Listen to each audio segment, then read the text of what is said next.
पहले नेतागिरी होती थी वसूलों की, नेतागिरी होती थी जमीर की और ज़मीन की। आज की नेतागिरी हो गई है जेब और पेट की। सबको अपने जेब और अपने पेट से मतलब है। उसके लिए चाहे देश में जाति से जाति को लड़ाना पड़े, चाहे धर्म से धर्म को लड़ाना पड़े। अगर इन नेताओं को पता लग जाए ना कि अपने दादा अगर मर जाएंगे, खुद के अगर दादा मर जाएंगे तो हमको वोट मिल जाएगा, हम जीत जाएंगे, तो ये अपने दादा का भी कांड कर देंगे। इतने खतरनाक आज के नेता हो गए हैं। एक भी नेता ऐसा नहीं है जो मानव जाति के कल्याण की बात करता हो। एक भी नेता ऐसा नहीं है जो प्राकृतिक संसाधनों की रक्षा सुरक्षा की बात करता हो। एक भी नेता ऐसा नहीं है जो सभी गरीबों की अखंडता और एकता की बात करता हो। सारे जाति से जाति को लड़ाने में, धर्म से धर्म को लड़ाने में, ऊपर नीचे कैटेगरी बांट करके सारे इसी में लगे हुए हैं। और मीडिया केवल सरकार की चापलूसी, सरकार की दलाली करके सत्ता से कैसे मलाई चाट सकें, इसके चक्कर में लगी हुई है। कितना भी झूठ फैलाना हो, कितनी भी बेशर्मी करनी हो, मीडिया लगातार अपने काम में लगी है। यह देश में बहुत खतरनाक है मीडिया। कोई गलत आदमी एक आदमी को मारेगा, लेकिन यह मीडिया रोज नफरत फैला करके कितने लोगों को मरवा रहे हैं। नफरत के वजह से जितने लोगों का नुकसान हो रहा है वह मीडिया की देन है, और किसी की देन नहीं है। ये टोटल मीडिया की देन है। आज हम लोग गरीब लोग, जितनी कमाई नहीं है उतने में अपना बसर कर रहे हैं। 14,000, 15,000, 16,000 रुपये में आज परिवार नहीं पाला जा सकता। महंगाई इतनी ज़्यादा है, रोज़गार है नहीं कोई। प्राइवेट नौकरी में भी 12 घंटे अगर काम करते हैं तो 12, 14, 15,000 रुपये तक मिलते हैं। और 14, 15,000 रुपये में कैसे अपना कोई परिवार जिलाएगा, कोई नेता बता दे हमें। क्या उनके खर्चे भी 20,000, 25,000 तक चल सकते हैं? एक नेता बता सकता है तो बता दे। हम जितने रुपए की महीने की तनख्वाह पाते हैं, नेता के बच्चे उतने रुपए की टॉफी खा जाते हैं रोज। पार्टियों में अय्यासी कर देते हैं उनके बच्चे। इनके बच्चे विदेशों में पढ़ते हैं। हम लोगों से रोजगार छीन लिया, हम लोगों से दवाई छीन ली, हम लोगों से पढ़ाई छीन ली। अब हमारे खेती छीनने के चक्कर में है, हमारी जीवन छीनने के चक्कर में है। भ्रष्टाचार इतनी चरम पे है, एक विभाग में चले जाओ, बिना भ्रष्टाचार के काम नहीं होना है।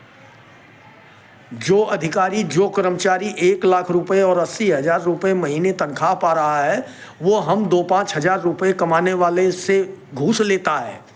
उसके बच्चे 1 लाख में नहीं पल रहे हैं और हमारे 5,000, 10,000 रुपये कमाने वालों से तब भी घूस ले रहा है। इनको शर्म भी नहीं है, इतने बेशर्म हैं। इस पर कोई मीडिया सवाल करने को तैयार नहीं है।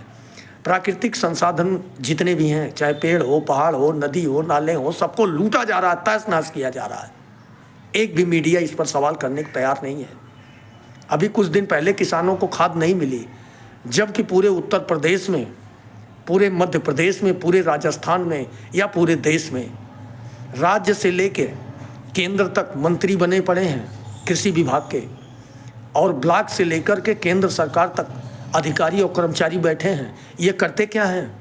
इनको करोड़ों रुपए की तनख्वाह जाती है। कौन जिम्मेदार है इनसे काम लेने का? क्योंकि हमारी सरकार नकारा है। हमारी सरकार केवल वोट के लिए काम कर रही है, केवल अपने ही देश की जनता को आपस में लड़ा करके और वोट लेने के चक्कर में लगी हुई है, और कोई काम करने को तैयार नहीं है।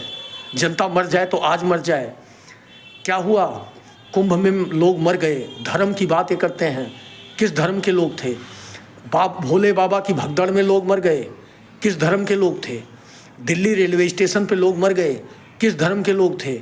जिन लोगों के रेल हादसों में मौत हो रही है, किस धर्म के लोग हैं? हवाई जहाज में घटना से जिन लोगों की मौत हो रही है, वो लोग किस धर्म के हैं? ये किसी धर्म के सगे नहीं हैं और न किसी जाति के सगे हैं। ये केवल वोट के सगे हैं और सत्ता के सगे हैं। इनकी कुर्सी बची रहनी चाहिए, चाहे कुछ भी इनको करना पड़ जाए तो ये करेंगे।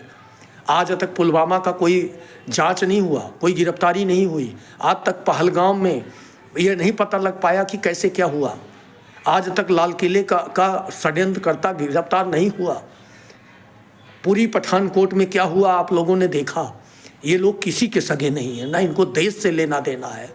आज केवल 2 लोग देश को बेच रहे हैं और 2 लोग खरीद रहे हैं, और हम गरीबों को धर्म और जातियों के नशे में ऐसा धकेला गया मीडिया के द्वारा कि हम बाहर नहीं निकल पा रहे हैं। अपनी खुद की बर्बादी हम देख नहीं पा रहे हैं। इसलिए सभी से निवेदन है, हाथ जोड़कर सभी लोग एक बनो, नेक बनो। इनकी तरह जाति और धर्म का नारा मत लगाओ। इनके बच्चे पढ़ेंगे विदेश में, हमारे बच्चों के पढ़ने के लिए फीस तक नहीं हमें पूरा पड़ेगा, क्योंकि आज लाखों रुपया चाहिए बच्चों के एडमिशन के लिए। आज अगर किसी प्राइवेट स्कूल में हम अपने बच्चे को पढ़ाने जाते हैं तो 10,000 और 15,000 रुपये महीने की फ़ीस है। अब अपने आप विचार करो कि हम अगर 15,000 रुपये महीने कमाने वाले हैं तो हम 15,000 रुपये फीस महीने कहाँ से दे पाएंगे। हमसे तो शिक्षा छीन ली गई, हमारा बच्चा आगे बढ़ नहीं सकता। हम इनके जयकारे लगाएं, हमारा बच्चा भी इनकी दरी बिछाए, इनके जूते चाटे। हम गुलाम होते जा रहे हैं, इस पर ध्यान दो। और जितने भी राजनीतिक दलाल संगठन हैं, चाहे वह किसानों के लिए बने हों, चाहे वो मजदूरों के लिए बने हों, चाहे किसी भी मानव जीवन के पेशा के नाम पे बने हों, चाहे जाति के नाम पे बने हों, ये लोग हम लोगों के गरीबों के जीवन के साथ खिलवाड़ कर रहे हैं। नहीं तो अपने आप सोच लो, एक जाति का नाम बताओ जिस जाति का व्यक्ति सत्ता में नहीं बैठा है। हर जाति से एक एक आदमी सत्ता में जरूर मिलेगा, लेकिन क्या अपने जाति के गरीब के लिए कभी इस्तीफा देने को तैयार है? क्या अपने लोगों की मौत के लिए कभी इस्तीफा देने को तैयार है? गाय माता के नाम पर वोट मांगकर ये लोग गद्दी पर बैठे और गाय माता के काटने वालों से चंदा लिए। अरे इन लोगों में शर्म नहीं है। समझो और विचार करो। और आप लोगों से निवेदन है, संगठन से जुड़ो। नवयुग मानव उत्थान संगठन आपके साथ चलेगा हमेशा। गरीबों और मजदूरों, किसानों, छोटे व्यापारियों, छोटे जितने रोजगार वाले हैं, ये लोग साथ आएँ। मजदूर भाई, असंगठित और संगठित जितने भी छोटे कर्मचारी हैं, सब साथ आएँ। ये पेशावर संगठनों के चक्कर में ना रहें। नमस्कार, जय हिंद।